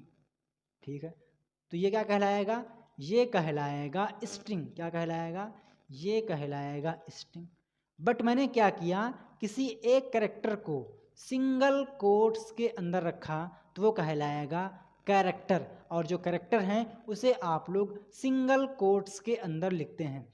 मैंने लिखा N या कर लेता हूँ K, तो ये क्या है, ये कहलाएगा आपका कैरेक्टर। ओके, फिर मैंने लिखा 15 तो ये क्या कहलाएगा, इंट, यानी कि इंटीजर, यानी कि पूर्ण संख्या। इसी प्रकार से मैंने कर दिया, थोड़ा चेंज करते हैं, 106.7 तो ये क्या हो जाएगा, ये हो जाएगा फ्लोट, यानी कि अब क्या है, ये फ्लोटिंग पॉइंट वैल्यू है। क्यों, क्योंकि यहाँ पर डेसिमल लगा हुआ है, दशमलव का यूज़ किया गया है। माइक थोड़ा दूर हो गया था तो आवाज़ बहुत स्लो रिकॉर्ड हो रही थी, है ना। चलिए ठीक, तो ये क्या है, ये है स्ट्रिंग। आते हम लोग पॉइंट पे। अब चूंकि जो ये वेरिएबल है चैनल नेम, इसे हमने फंक्शन के बाहर डिक्लेयर किया है तो ये कहलाएगा ग्लोबल वेरिएबल। और जो ये वेरिएबल है इसे आप किसी भी फंक्शन के अंदर यूज़ कर सकते हैं। जैसा कि आपको दिख रहा होगा कि हमने इस वेरिएबल को यहाँ पर भी यूज़ किया है और यहाँ पर भी यूज़ किया है, तो इसमें कोई एरर नहीं आएगी। ठीक है, इसी प्रकार से मैंने क्या किया, इस सेटअप फंक्शन के अंदर, इसकी बॉडी के अंदर हमने एक वेरिएबल क्रिएट किया ऑनर नेम, दैट इज सत्यम साहू। तो ये क्या कहलाएगा, ये कहलाएगा लोकल वेरिएबल, क्योंकि भैया हमने इसे इस फंक्शन के अंदर डिफाइन किया है और मैं इस वेरिएबल को यहाँ पर एक्सेस नहीं कर सकता हूँ। अगर मैं यहाँ पर एक्सेस करूँगा तो मुझे क्या मिलेगी, मुझे मिलेगी यहाँ पर एरर, यानी कि त्रुटि। ठीक है, तो आपको लोकल वेरिएबल और ग्लोबल वेरिएबल का जो कॉन्सेप्ट है समझ में आ गया है। अब अगला आता है कीवर्ड, तो मैं आपको बता चुका हूँ, जैसे कि ऑटो, ब्रेक, केस, कैर, कॉन्स्ट, कंटिन्यू, डिफ़ॉल्ट। ठीक है, इफ़ यहाँ से हटाओ, इफ़ को भगाओ यहाँ से।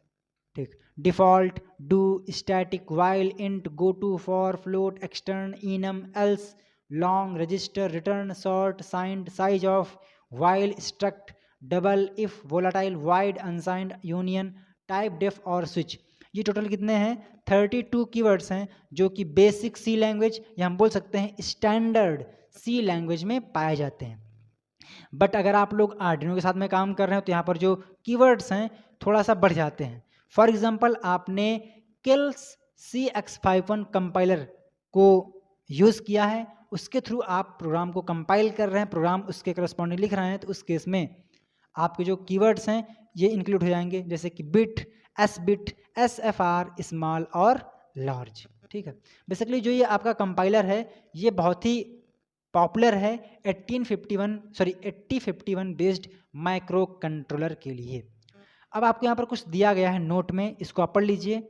Arduino programming language can be divided in 3 main part. जो आर्डिनो प्रोग्रामिंग है उसको आप 3 भाग में डिवाइड कर सकते हैं। पहला होता है फंक्शन, दूसरा होता है वैल्यूज़, तीसरा होता है स्ट्रक्चर। तो जो फंक्शंस हैं इसके अंतर्गत आपके आएंगे digital input output function, analog input output function और कैरेक्टर्स और कम्युनिकेशन, टाइम, रैंडम नंबर्स। ये क्या हैं? ये सभी के सभी फंक्शंस हैं जो कि फंक्शंस के अंतर्गत आएंगे। देन इसके बाद सेकंड पार्ट आता है वैल्यूज़ का, जिसमें आपके वेरिएबल्स, डेटा टाइप्स और कांस्टेंट होते हैं। अगला आता है स्ट्रक्चर, जिसमें आपके स्केच, ऑपरेटर्स, कंट्रोल स्ट्रक्चर आएगा। तो हम लोग बारी बारी से हम इन सब के बारे में पढ़ेंगे। तो सबसे पहला आता है आइडेंटिफायर। तो identifier is the name given to various elements of a program such as variables, functions which can contain letters and digits. There is some rule to name the identifier. अब ये आइडेंटिफायर क्या होते हैं? तो जो भी नाम आप लोग वेरिएबल को देते हैं या फिर फंक्शन को देते हैं, उस नाम को हम लोग बोलते हैं आइडेंटिफायर। इसके नाम में ही छिपा हुआ है आइडेंटिफायर, यानी कि आइडेंटिफाई करने वाला, पहचान करने वाला।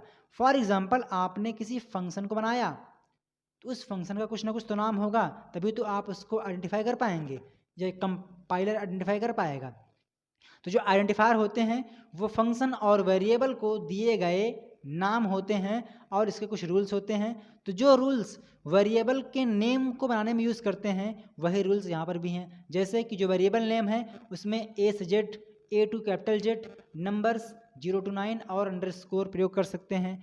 वेरिएबल नेम में किसी अन्य सिंबल को यूज़ नहीं कर सकते हैं और ना ही स्पेस यानी कि खाली स्थान अलाउ है।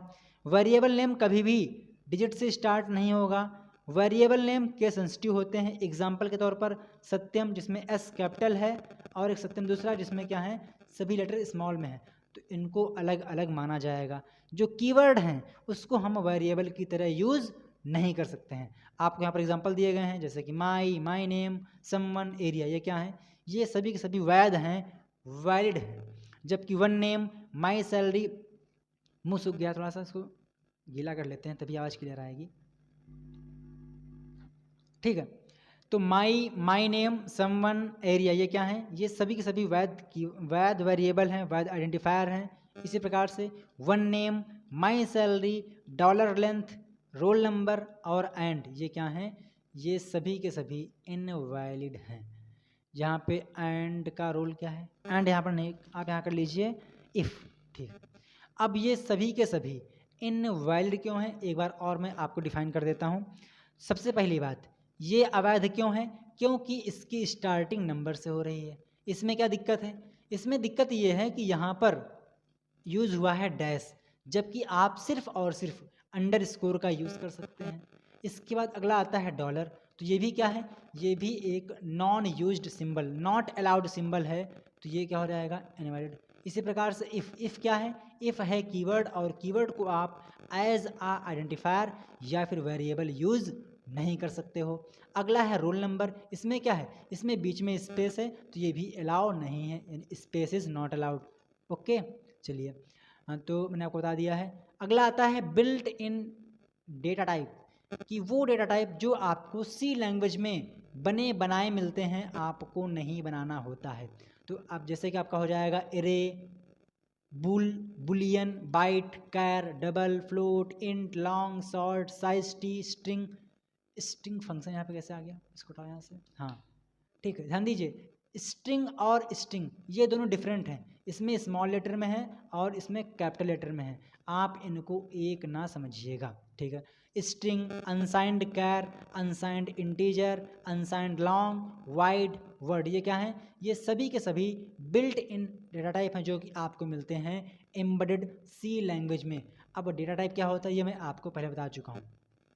यहाँ पर आप लोगों को चार्ट दिया गया है कि अगर कोई वेरिएबल है उसका टाइप कैसा है? इंटीजर, तो वो मेमोरी में 1 मिनट, वो मेमोरी में 2 बाइट की जगह कंज्यूम करेगा, और जो इसकी रेंज होगी वो -32,768 से लेकर 32,767 तक होगी।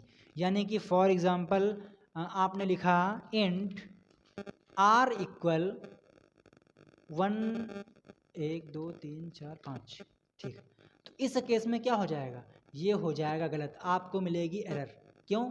क्योंकि जो इंट है इसकी रेंज होती है -32,768 से लेकर 32,767, जबकि यहाँ पर क्या है, ये है 1,00,000, जो कि इस रेंज से बाहर है। तो आप इस रेंज की जो वैल्यूज़ हैं वो इंट के अंतर्गत आती हैं। इसी प्रकार से -128 से लेकर 127 तक की ये आपके होते हैं कैरी की रेंज, और ये मेमोरी में 1 बाइट की जगह कंज्यूम करते हैं। ध्यान दीजिए, जो बाइट होता है 1 बाइट में कितना, यहाँ देता हूँ साफ जगह में, 1 बाइट में 8 बिट्स होती हैं। ठीक, राइटिंग अच्छी है ना? ठीक, ठीक है। तो कैर, अनसाइंड इंटीजर, फ्लोट, यहाँ पर आप लोगों को दिए गए हैं क्या, डेटा टाइप, यहाँ पर उनका साइज और यहाँ पर उसकी रेंज। तो इसको आप पढ़ लीजिएगा, इतना इंपॉर्टेंट नहीं बट आप लोगों को पता होना चाहिए। ठीक है। अगला टर्म आता है कांस्टेंट। तो आप लोग यूज़ करते हैं ना कि भैया एलईडी को हाई कर दो, एलईडी को लो कर दो। तो high, low, input, output, input pull up, LED built in, true, false, floating point constant, integer constant, ये आपके कांस्टेंट होते हैं। तो हाई भी है, लो भी है, इनपुट, ये सभी क्या हैं, ये सभी कांस्टेंट हैं, यानी कि इनकी वैल्यू चेंज नहीं हो सकती है। फॉर एग्जांपल हाँ ठीक है, कोई दिक्कत नहीं इसमें। तो कांस्टेंट क्या होता है, एक ऐसा वेरिएबल जिसकी वैल्यू चेंज ना हो सके उसको हम बोलते हैं क्या, कांस्टेंट। और जब भी आप लोग वेरिएबल को कांस्टेंट डिक्लेयर करना चाहते हैं तो आपको उसके पहले कॉन्स्ट इस कीवर्ड का यूज़ करना होगा, जो मैंने आप लोगों को यहाँ पर दिखाया था। 1 मिनट दिखा देता हूँ ताकि आपको चीज़ें और अच्छे से क्लियर हो जाएं। ये कॉन्स्ट, क्या, कॉन्स्ट। एग्जांपल देता हूँ। फॉर एग्जांपल मेरे पास एक वेरिएबल है इंट, नाम है उसका ग्रीन अंडरस्कोर LED, मैंने कर दिया है इसकी वैल्यू 10। ठीक है। तो इस केस में अगर मुझे इसे क्या करना है, कांस्टेंट बनाना है, यानी कि मैं चाहता हूं कि जो ग्रीन LED है इसकी वैल्यू चेंज ना हो, तो मैं क्या करूंगा, मैं इंट के पहले कॉन्स्ट कीवर्ड का यूज़ करूंगा। कैसे करना है मैं आपको सिखाता हूं। मैंने लिखा कॉन्स्ट, क्या स्पीड रहेगी, const int green underscore LED equal 10। तो ये क्या कहलाएगा, ये कहलाएगा कांस्टेंट वेरिएबल, यानी कि इसकी वैल्यू चेंज नहीं हो पाएगी। ठीक, ओके। तो अगला आता है, रात टाइम क्या हो चुका है, 11:22। चलो ठीक हो, रात के बज चुके हैं 11:22 जब मैं इस वीडियो को शूट कर रहा हूँ। हाँ, अगला टर्म आता है ऑपरेटर। अब जो ये ऑपरेटर है ना, ये काफ़ी ज़्यादा रोल अदा करते हैं आपके आर्डिनो स्केच में। बेसिकली अब बात ये आती है कि जो ऑपरेटर है एक्चुअल में होता क्या है। तो सिंपल सी भाषा में ऑपरेटर एक सिंबल होता है जो ये डिसाइड करता है कि भैया जो वैल्यूज़ हैं उस पर कैसी एक्शन करना है, कैसा ऑपरेशन करना है। फॉर एग्ज़ाम्पल आपने लिखा 45 + 34 - 23, तो इसका मतलब क्या है, इसका मतलब ये है कि 45 और 34 को ऐड करना है। ऐड करने के बाद में जो वैल्यू आएगी उससे मुझे 23 माइनस करना है।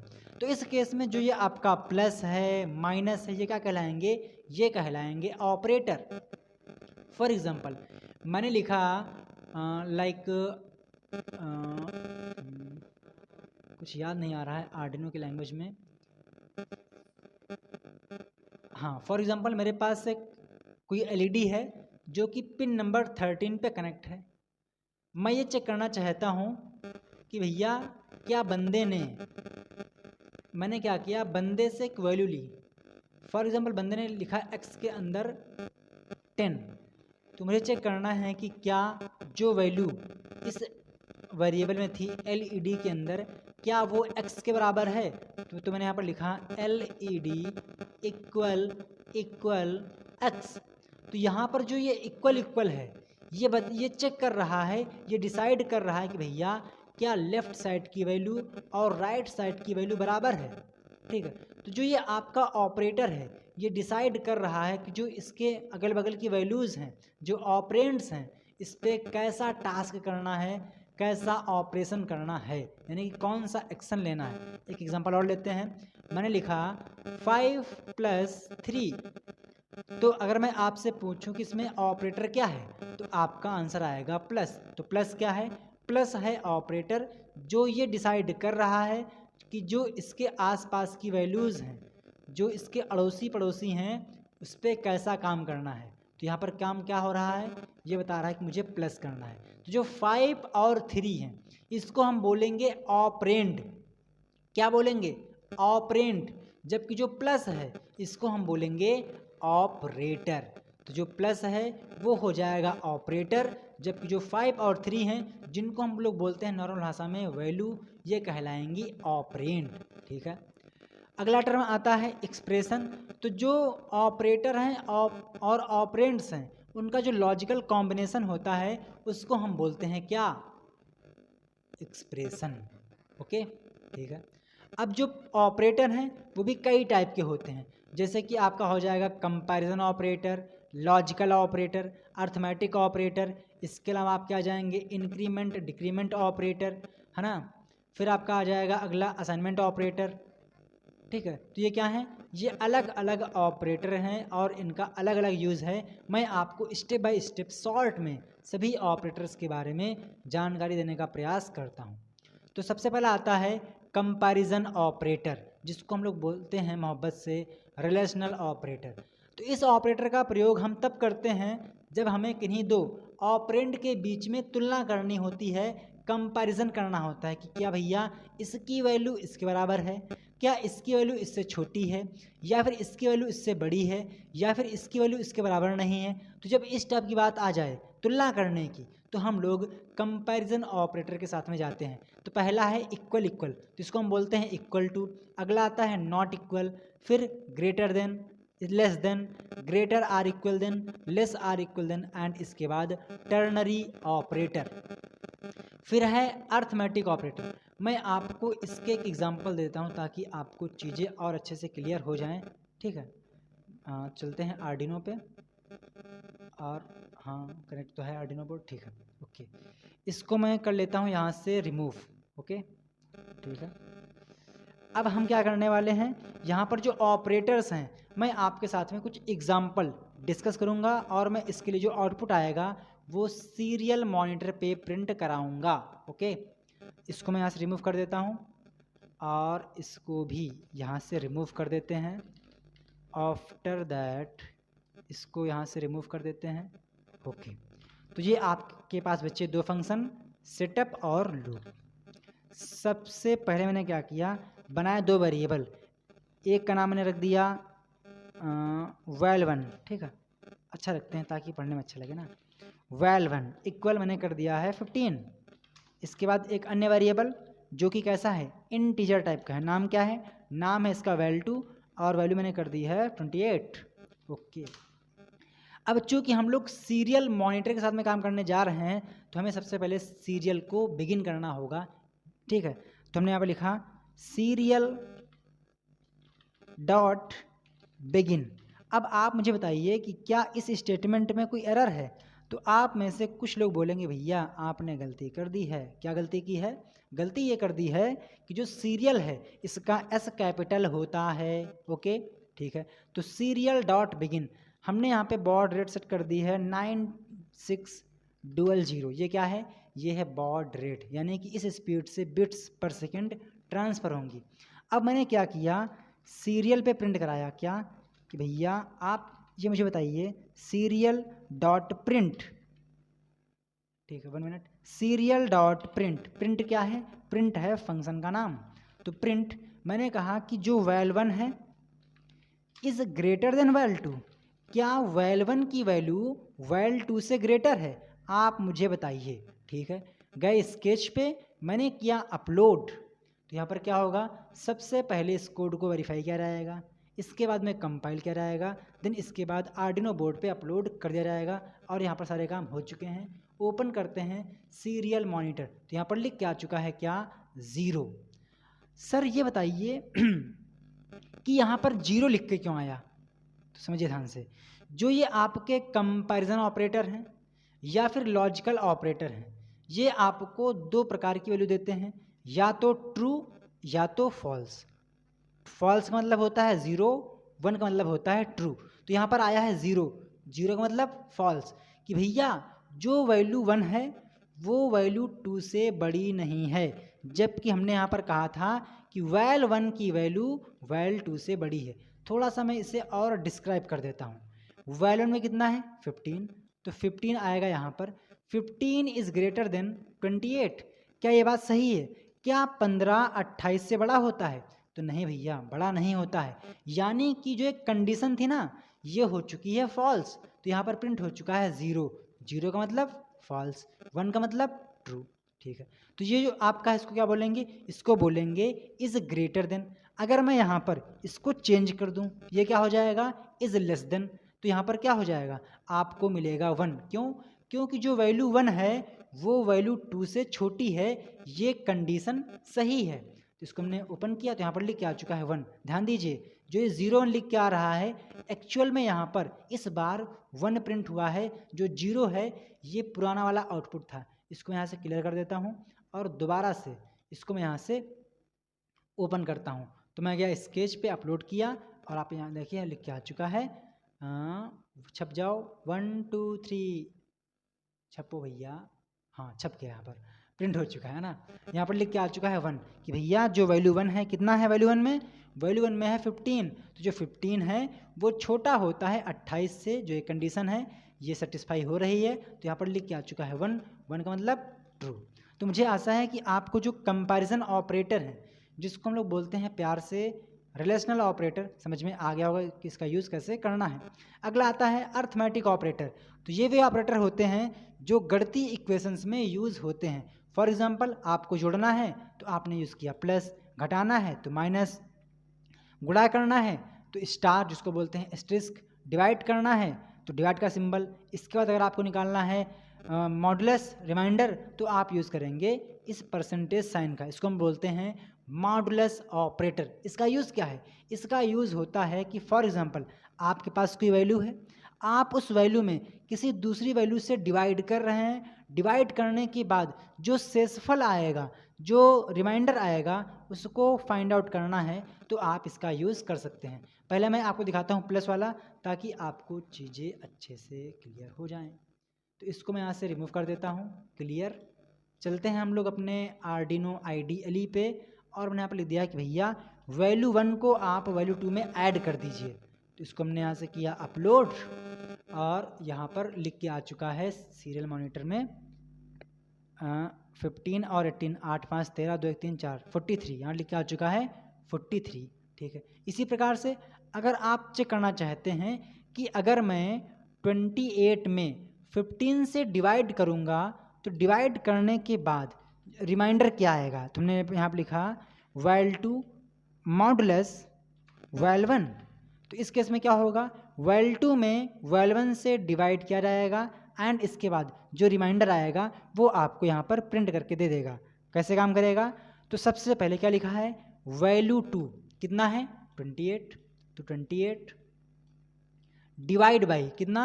वैल्यू 1 कितना है? 15। तो हमने 15 से डिवाइड किया तो 15 बन जा 15, यहाँ पर आएगा 15। 8 से 5 गया 3, 2 से 1 गया 3, कितना आ गया? 13। तो जो 13 है ये है रिमाइंडर। अगर आप लोगों को शेषफल प्राप्त करना है तो आप लोग इस सिंबल का यूज़ करेंगे, जिसको बोलते हैं मॉडुलस ऑपरेटर। इसको हमने किया अपलोड, तो यहाँ पर लिख के आ जाएगा भैया, आपका आंसर आएगा 13। ओपन किया हमने यहाँ सीरियल मॉनिटर, तो यहाँ पर छप के आ गया है 13। तो आपको अर्थमेटिक ऑपरेटर समझ में आ गया होगा। अगला है increment and decrement operator. Increment का मतलब होता है वैल्यू को बढ़ाना, यानी कि वैल्यू को इंक्रीमेंट करना, वैल्यू में इंक्रीमेंट करना, और डिक्रीमेंट का मतलब होता है वैल्यू को कम करना। फॉर एग्जांपल, आपके पास कोई वैल्यू है 10, जो कि a नाम के वेरिएबल के अंदर है। अगर आप उसकी वैल्यू को 1 से कम करना चाहते हैं तो आप यूज़ करेंगे डिक्रीमेंट। अगर आपको बढ़ाना है 1 से तो आप यूज़ करेंगे इंक्रीमेंट ऑपरेटर। तो प्लस प्लस को बोलते हैं इंक्रीमेंट ऑपरेटर। जो ये प्लस प्लस ऑपरेटर है जिसको बोलते हैं इंक्रीमेंट ऑपरेटर, ये वैल्यू में 1 जोड़ देता है। जबकि जो माइनस माइनस है जिसको बोलते हैं डिक्रीमेंट ऑपरेटर,